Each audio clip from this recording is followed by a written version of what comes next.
So Christmas is upon us, and for this first Sunday of Advent, we will have a word from the prophet Isaiah, and our divine service is entitled The Light of Christ, and our Bible words Isaiah 9 verses 2. The people who walked in darkness have seen a great light. Those who dwelt in the land of the shadow of death, upon them a light has shined.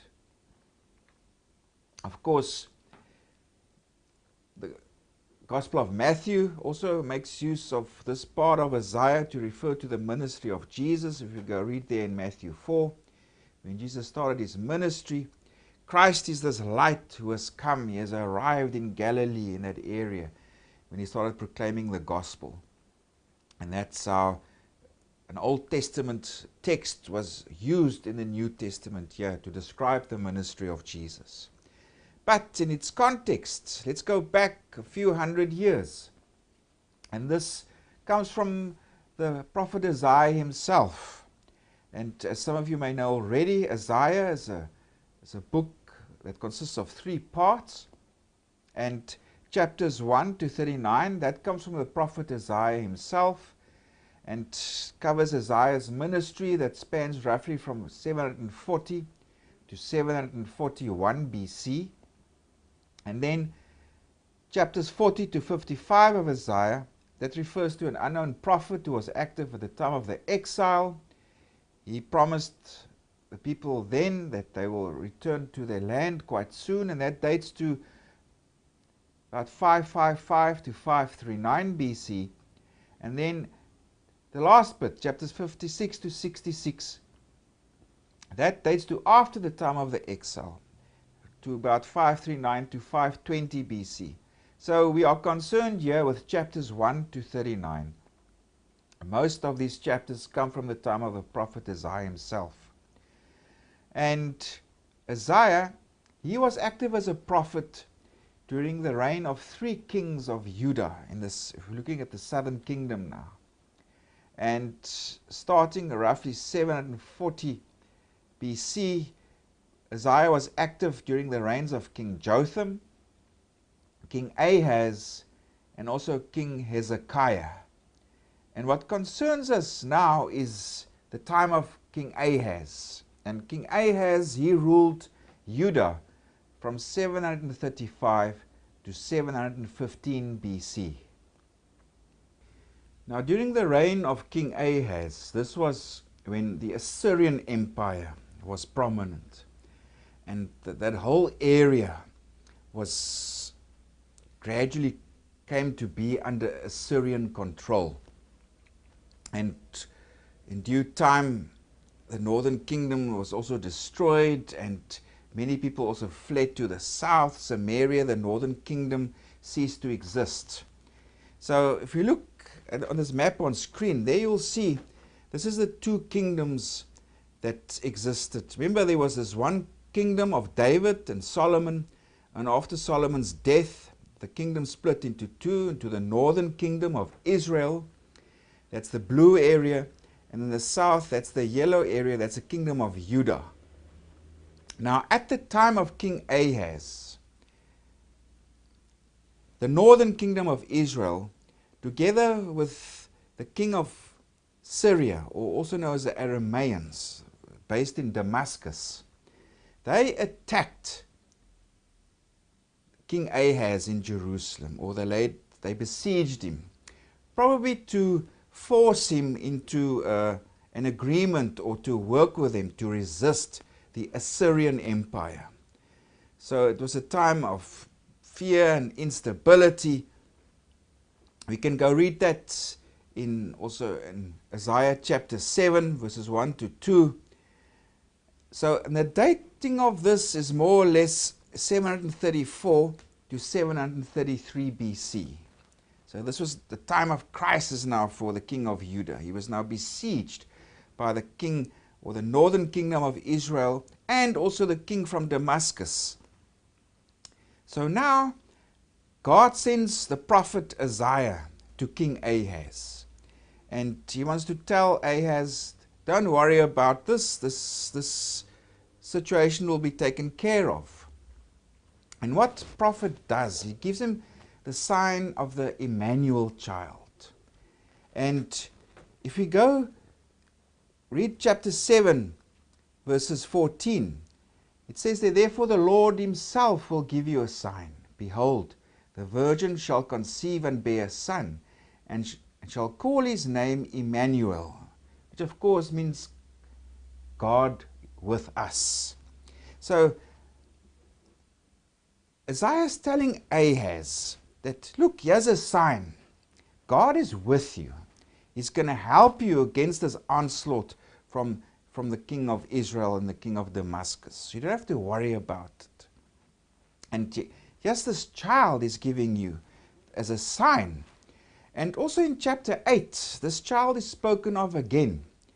And there, Isaiah is instructed, write this name down. And it's quite a mouthful. This name of this child is Maher Shalal Hashbaz.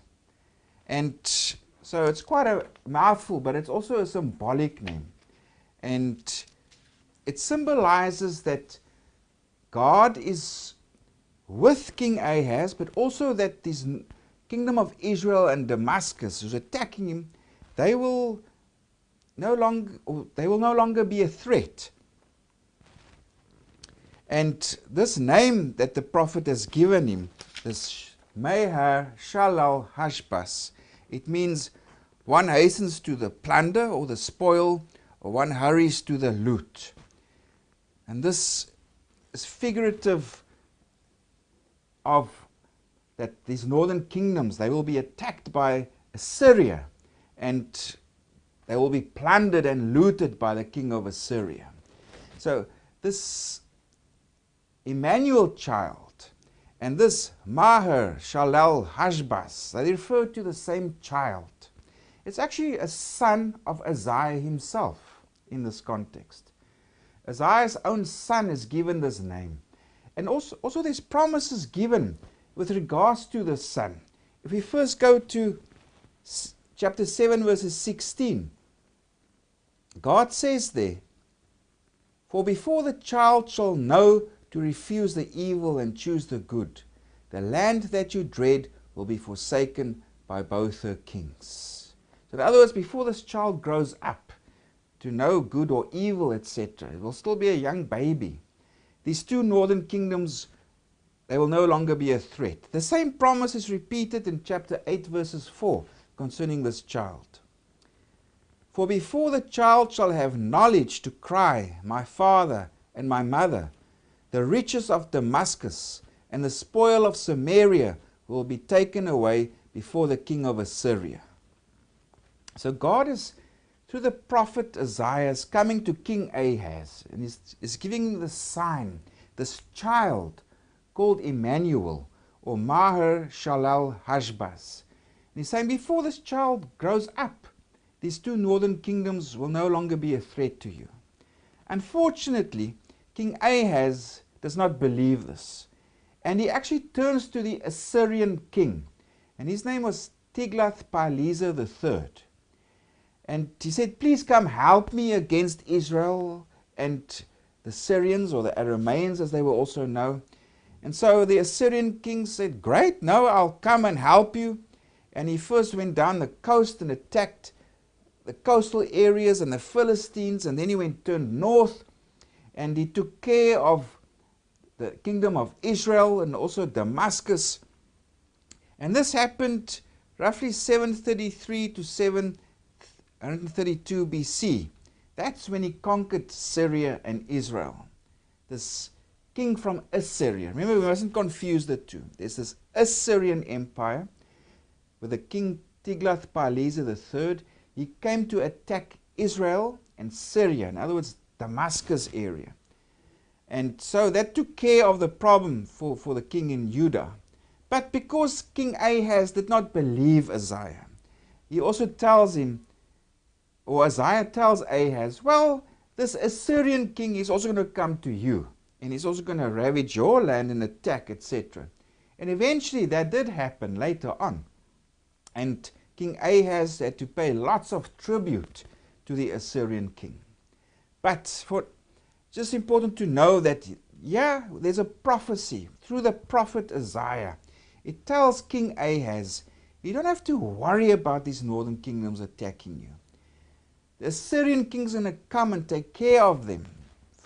And he gives us, before this child, this Immanuel, or Maher Shalal Hashbaz, before he grows up and he can say mommy or daddy, they will be taken care of.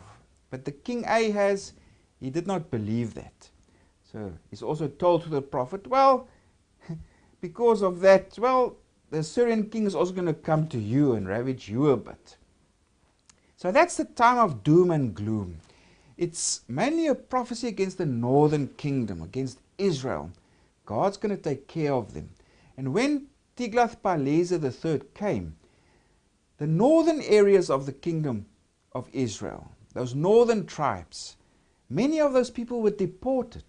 They were taken to Assyria. If you look on screen, there's a map and those purple arrows. It shows you that the people from the northern area of Israel, they were deported, they were taken away. And in Samaria, the Assyrians installed a puppet king called Hoshea. But eventually, this kingdom of Samaria also fell. And this northern kingdom ceased to exist entirely. But before this happened, this is when the prophet Isaiah spoke to King Ahaz. Now, amidst all this doom and gloom, we find our text word. That's chapter 9. It speaks of a future time of restoration, especially those northern areas of the kingdom of Israel will be restored. It will see a great light.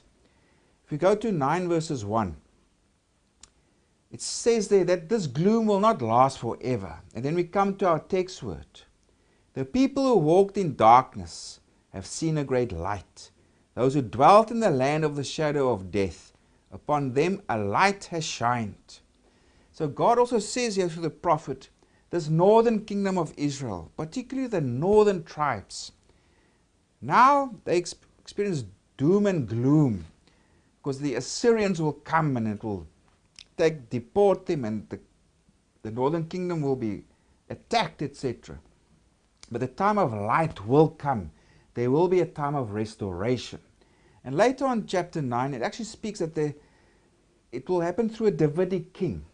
If you go read there from verses 6, for unto us a child is born, for unto us a son is given, and the government will be upon his shoulder. His name will be called Wonderful, Counselor, Mighty God, Everlasting Father, Prince of Peace, etc. And so here it refers to the Davidic king. He will come to restore these northern tribes of Israel. Of course, when Jesus did come, he was a Davidic king, but he was not this warrior-like king to make war, etc., as is understood here in Isaiah. He was a different type of Davidic king, but through his ministry, light did come to this area, and the light did shine. And that's how Matthew uses it also. If you go read there, Matthew 4, when Jesus brought the gospel, when he preached, that's when there's light to this area of Galilee, the Galilee of the Gentiles, the land of Zebulun and Naphtali. It's mentioned here in chapter 9 of Isaiah. That's when Christ came and brought light to them. That's when the gospel was brought to them. So that's the word for the Sunday. The prophet Isaiah warns Ahaz, or actually gives him this child or the sign of Immanuel, etc. That don't worry about this attack on you. God's going to take care of it. But because of your unbelief also, the Assyrians will also come to attack you. But amongst this doom and gloom, those northern areas of the northern kingdom of Israel, there will be the spirit of light.